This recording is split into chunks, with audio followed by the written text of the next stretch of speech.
السلام علیکم دوستوں، آج آپ دیکھیں درخشاں کتاب کا یعنی 10th کلاس درخشاں بک کا پہلا چیپٹر حمد۔ آپ کو پہلے تو میں یہ پورا چیپٹر پڑھ کر بتاؤں گا، اس کے بعد آپ کو سمجھاؤں گا کہ اس میں کس طرح سے سوال اور جواب آتے ہیں۔ تو جس طرح اس میں سوال بناتے ہیں اور اس کا جواب بھی سوال بھی اس میں موجود ہوتا ہے اور جواب بھی اس میں موجود ہوتا ہے، تو ہم اس کو آج اس میں پڑھیں گے۔ تو چلیے ویڈیو اسٹارٹ کرتے ہیں۔ اگر آپ میرے چینل پہ نئے ہو تو سبسکرائب کر لیں اور بیل گھنٹی کو دبا دیں تاکہ آپ کو ویڈیو کی نوٹیفیکیشن پہنچتی رہے۔ حمد کے لغوی معنی خدا کی تعریف کے ہیں۔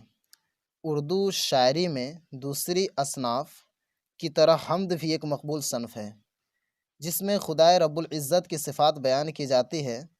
اردو کے تمام شاعروں نے اس صنف میں طبع آزمائی کی ہے۔ اردو کا شاید ہی کوئی ایسا شاعر ہوگا جس نے حمد نہ کہی ہو۔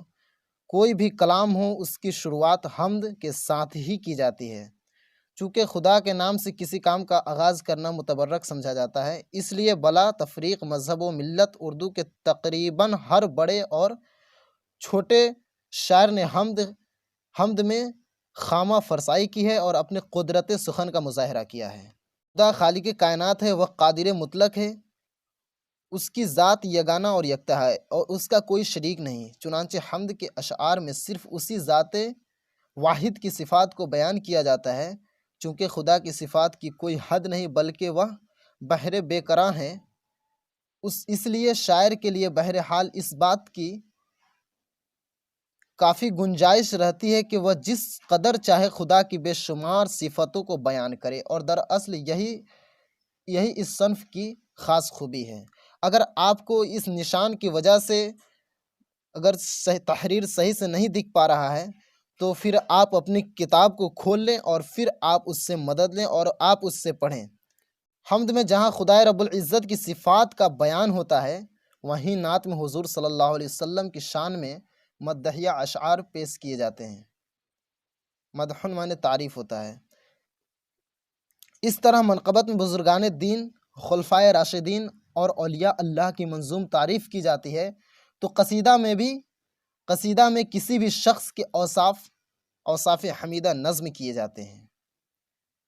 تو آپ یہ پورے چیپٹر جو کہ آپ کے سامنے میں پڑھا، اب اس میں سے سوال کس طرح سے آتے ہیں اور اس میں ہی جواب کس طرح سے موجود ہوتی ہے وہ آپ دیکھیں۔ اب یہاں پہ بیان کیا گیا حمد میں جہاں عزت کی صفات کا بیان ہوتا ہے، تو آپ کو اس طرح کا سوال ملتا ہے کہ حمد کسے کہتے ہیں؟ تو حمد کسے کہتے ہیں؟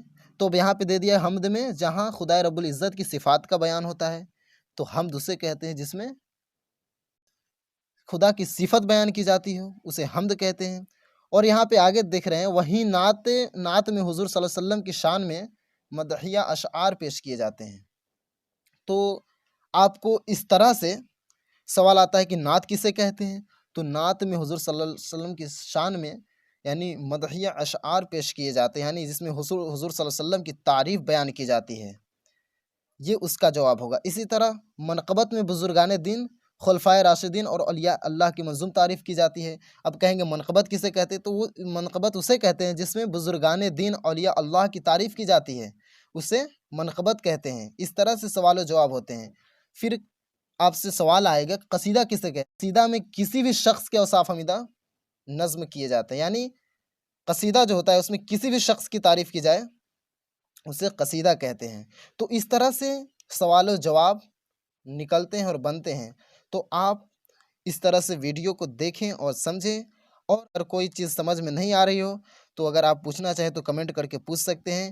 انشاءاللہ میں یہ پوری کتاب آپ کو ویڈیو کے ذریعے آپ کو پڑھاؤں گا، انشاءاللہ آپ تک پہنچاؤں گا۔